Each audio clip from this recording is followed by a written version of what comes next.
I always knew what I wanted from life, but it took me a long time to reach this understanding. Through mistakes, imposed stereotypes, and attempts to be convenient. By the age of 37, I had finally built my ideal microcosm, the boundaries of which I guarded more strictly than border guards guard state borders. My life is measured and quiet. I've been writing for several years now. I run my own blog where I publish life stories. It's my bread and butter, my outlet, and my main tool for achieving my goals. And I have one goal, but it's a big one. I'm methodically saving up, cents by cents, for my own spacious apartment. I currently rent a cozy one-room apartment in a leafy neighborhood, but I dream of having my own walls, where everything will be designed just for me. My home is my fortress. My sacred ritual is a full, uninterrupted 8 hours of sleep. If I don't get enough sleep, I can't work, which means my dream of an apartment will be pushed back. In my house, there is no room for fuss, loud noises, uninvited guests, or arguments. The only living creature with whom I share these square meters is a huge, fluffy, melancholy cat named Baloo. That's why finding a partner was always a challenge for me. I didn't need a breadwinner. I earn a good living myself. I didn't need the father of my children. I simply needed a calm, reasonable person for walks, theater outings, and quiet evenings together. When Antony appeared in my life, it seemed to me that I had drawn a lucky ticket. We met at a hardware store. I was choosing a table lamp for my desk, and he stood nearby, thoughtfully examining the electrical outlets. One thing led to another, and he helped me test the lamp on the display stand and offered to carry the box to the checkout. Then we had coffee in the food court. Antony was also 37. He worked as a design engineer for a large construction company. Short, slightly stooped, wearing his signature beige sweater and neat glasses, he gave the impression of being solid and reliable. Our dates were as relaxed as he was. We strolled along the park paths, fed the ducks, and occasionally went to the cinema to watch quiet European films. Antony drank nothing stronger than dry wine on holidays, never raised his voice, and never offered unsolicited advice. He seemed like that quiet haven to me, a cozy old blanket so pleasant to wrap yourself in after a long day of work at the computer. 3 months after we'd been dating, we hadn't even moved in together yet, we were just spending weekends together, Antony, over dinner at a cafe, dabbed his lips with a napkin, cleared his throat, and said, "Ashanti, you and I are adults. We've been dating for quite a while now. My mother, Dorothy Jackson, really wants to meet you. She's expecting us for dinner this Saturday. Dad will be coming too." Something inside me felt an unpleasant ache. I don't like these show-offs, these inspections, and these invasions of personal space. But on the other hand, we really are adults. To refuse would simply be impolite. "Okay," I nodded. "What time do we need to be there?" I prepared thoroughly for Saturday. I wasn't planning on going out of my way to please, but my upbringing obliged me. I put on a discreet dark blue midi dress and applied neat daytime makeup. On the way, we stopped at a good pastry shop, where I bought a fresh cake for $100, not a cheap sponge cake from the supermarket, but a true work of art made of almond layers and custard. Antony's parents lived in an old residential area, in a classic 9-story panel building built in the 1980s. The entryway smelled strongly of cat litter, boiled cabbage, and damp basement. The elevator was covered in marker scribbles, and a single bulb without a shade flickered dimly in our stairwell. Antony pressed the doorbell, covered in cracked leatherette. Footsteps shuffled outside the door. The heavy lock clanked, and she appeared on the threshold. Dorothy Jackson.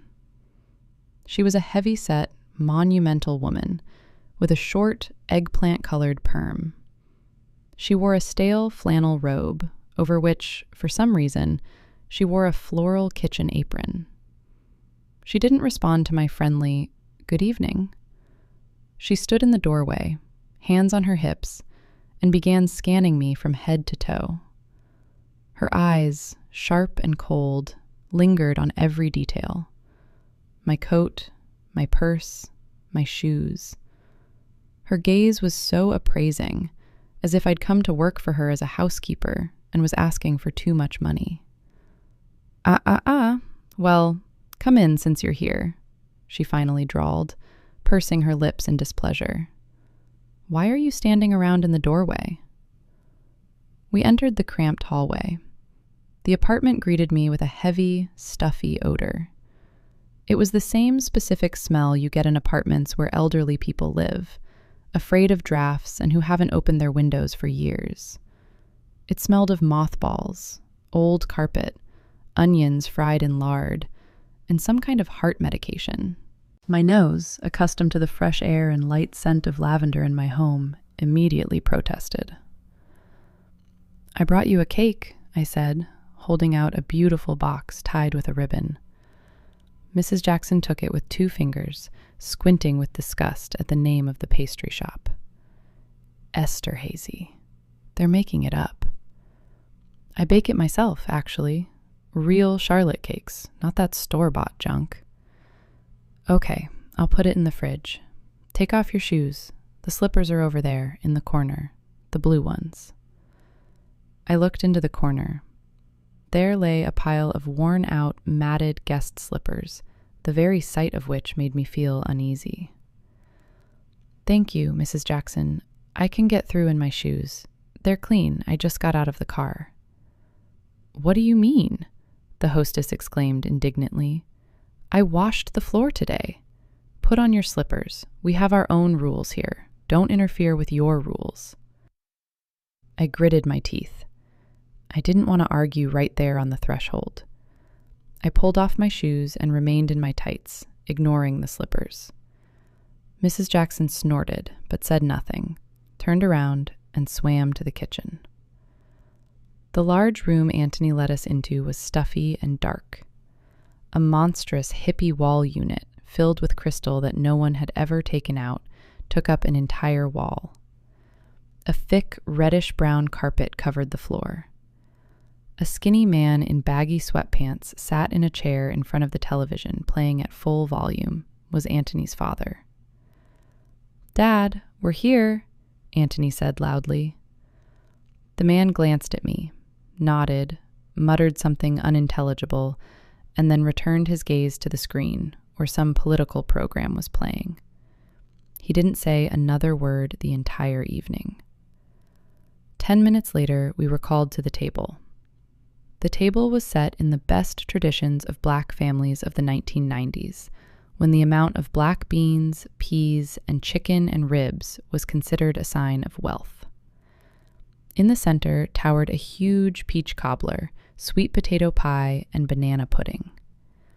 Nearby, crowded plates of thickly sliced pork simmering with fat, collard greens, and a salad bowl filled with mac and cheese. I eat lightly. There's no room in my kitchen for gallons of oil and heavy foods. Seeing this gastronomic hell, my stomach clenched in anticipation. I took a plate and, out of politeness, served myself a beans and peas with chicken. Mrs. Jackson, having sat down at the head of the table, immediately noticed this. "Why are you pecking like a little bird?" she asked loudly, looming over the table. "Are you on some diet or something? Is that why you're so pale? Come on, eat up. I've been standing at the stove all day." Her son is tucking his fill. Antony really did greedily stuff his salad into himself, without raising his eyes from his plate. "Thank you. It's very tasty, but I'm just not hungry," I tried to joke. "Well, well," she chuckled, propping her cheek on her hand. She didn't even pick up her fork. The interrogation began. "So, tell me, Ashanti, who are you? Where did you come from? Antony said you stay at home, don't work? I took a deep breath. Calm. Just calm. I work, Mrs. Jackson. I'm self-employed. I run my own blog, write stories, and do custom writing. My mother-in-law curled her lips in disdain, as if I had admitted to pickpocketing. Just scribbles on the internet, then. A blogger. Got it. Basically unemployed. A parasite. What about your work experience? What about your pension? If something happens, if you get sick, who's going to feed you?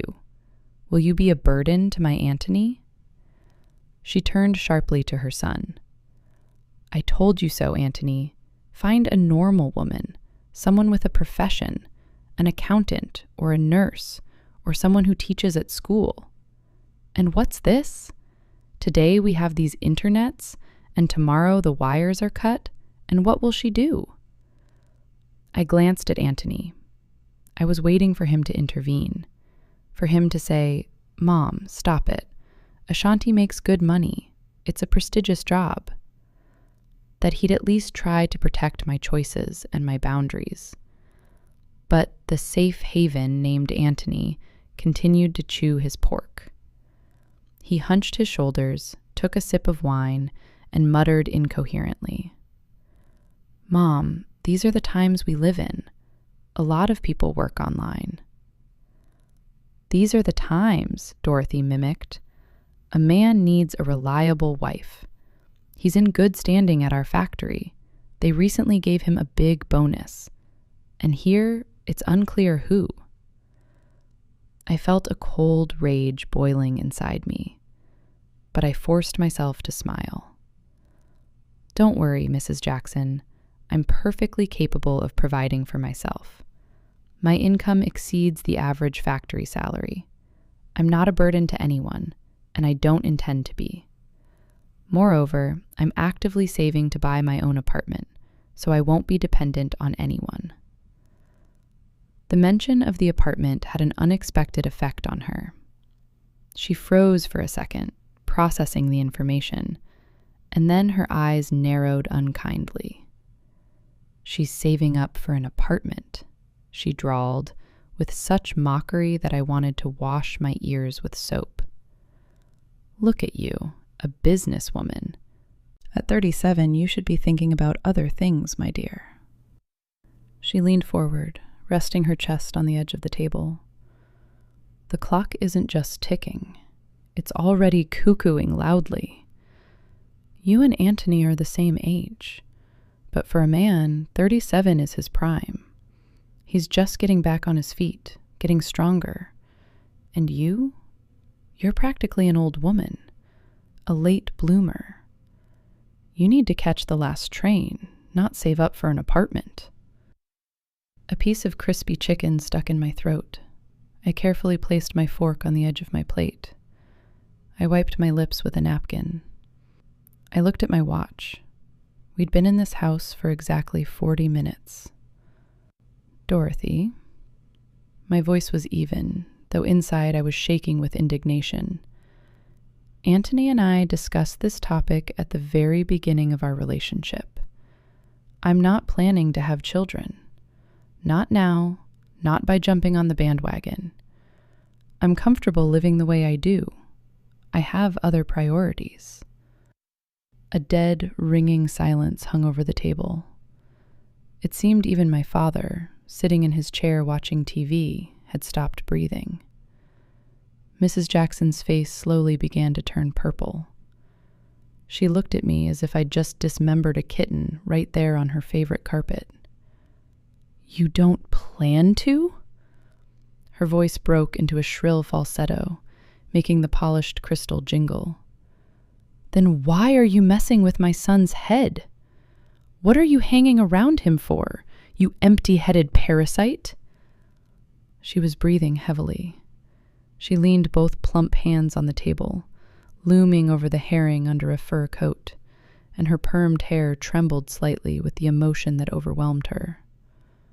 The mask of hospitality, already barely holding on, had slipped completely. What are you, you little brat, thinking I'd let my only son spend his life with a waste of time?" She enunciated, no longer holding back her words and spitting saliva. "Family means children. It's the continuation of the family line. Anthony is the only heir. He needs a son. Who's he going to leave his one-room apartment to when we die? And who are you? A selfish woman. She wants to live for herself. She buys apartments. She's planning on kissing her stinking cats until she's old." She slammed her fist on the table so hard that the cutlery clanged. "A woman's purpose is to give birth. And if you don't give birth, then there's no point in hanging around normal men. Go to a monastery or a cat shelter." I sat perfectly upright. My hands rested on my knees. I felt no fear, only disgust. A sticky, suffocating disgust for this woman, for this stuffy apartment, and for the situation I found myself in. I slowly turned my gaze to Anthony, to the man I'd shared a bed with, to the man we'd walked through parks and discussed books with, to the man I'd told openly and honestly in the very first month of our relationship. "Anthony, I'm child-free. I don't want children. If that's important to you, let's end this now so we don't waste time." And he'd replied, "Ashanti, I understand. Peace and partnership are important to me too." Now this partner sat with his head hunched into his shoulders. He was hunched over so much that he seemed half his size. He frantically picked at the salad smeared across his plate with his fork, afraid to look up. "Anthony?" I called quietly, but so loudly that he flinched. "Why are you silent? You knew my position. We talked about this. Explain to your mother that we're adults and we'll figure out our own lives." He finally looked up at me. It was the look of a beaten dog, cowardly and skittish. "Well, love," he bleated, scratching his budding bald spot. "Mom's got a point, you know. It's one thing to talk about dates when we were just getting to know each other, but real life is another. You're getting on in life, Ashanti. It's time to settle down. We'll get married, you'll stop writing those articles, you'll find a decent job before maternity leave, one that pays good maternity benefits. Mom will help with the baby. If anything, she's retired." He said this very quickly, as if it were a memorized text that he had been repeating in his head for a long time. "And I'll have to get rid of your cat, Ashanti," he added, looking away. "I'm actually starting to get allergic to the fur.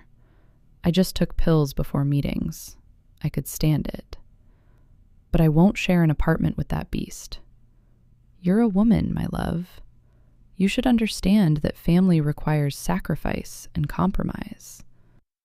At that moment, in the stuffy room, reeking of fried onions and mothballs, with the television blaring, everything became crystal clear, blindingly clear. It was as if a spotlight had been turned on in a dark basement, and I could see all the cockroaches. I saw my potential future with this man. I saw my silence crumble. I saw myself waking up at 6 a.m, my eyes red from lack of sleep because Anthony got used to hot breakfast before his shift. I saw myself handing over Baloo, my affectionate, devoted cat, with whom we had lived happily for 5 years, to strangers because the 37-year-old Basket wouldn't take his pills. I saw this purple-faced woman with a perm open the door to my apartment with her key, climb into my closets, check the dust on the windowsills, and teach me how to cook. I saw how I was breaking myself, my psyche and my body, by giving birth to an unwanted child, simply because it's supposed to be that way, and the clock is ticking.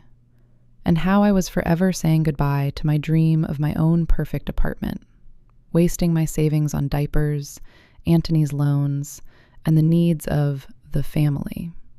And for what? For the sake of not being alone? For the sake of being married to this stooped, potato-munching slug who, at 37, has no say in front of his mother and is afraid to utter a peep in defense of the woman he brought home? I stood up from the table, very slowly, carefully pushing the heavy chair back so it wouldn't creak on the parquet floor. "You're right, Mrs. Jackson," I said coldly. The mistress of the house lifted her chin triumphantly, confident that she had finally prevailed, broken her wayward, obstinate daughter-in-law, that now I would begin apologizing and swearing my love to my future grandchildren. "I really am selfish," I continued, looking her straight in the eyes. "I love my life to bits.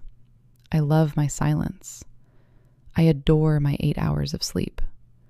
I love my job, which brings me excellent money. And I love my cat." I paused. "And you know what? My neutered cat, Baloo, has more masculine dignity and character than your 37-year-old boy." Her face fell.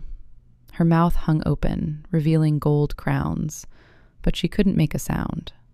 She simply gasped for air, like a fish out of water.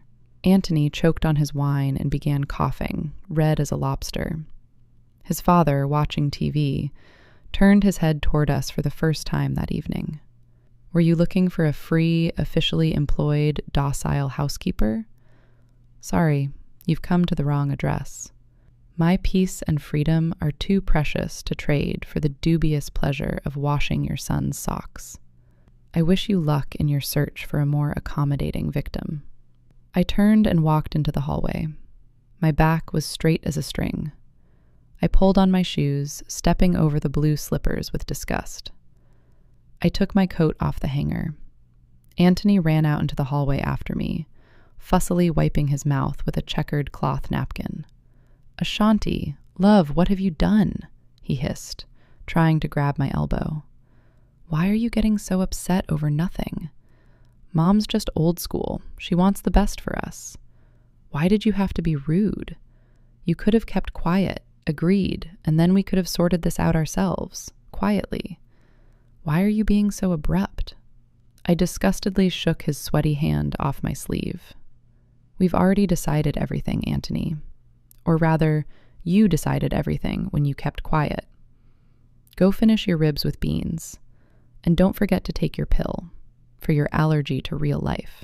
I opened the heavy leatherette door and stepped out onto the stairwell.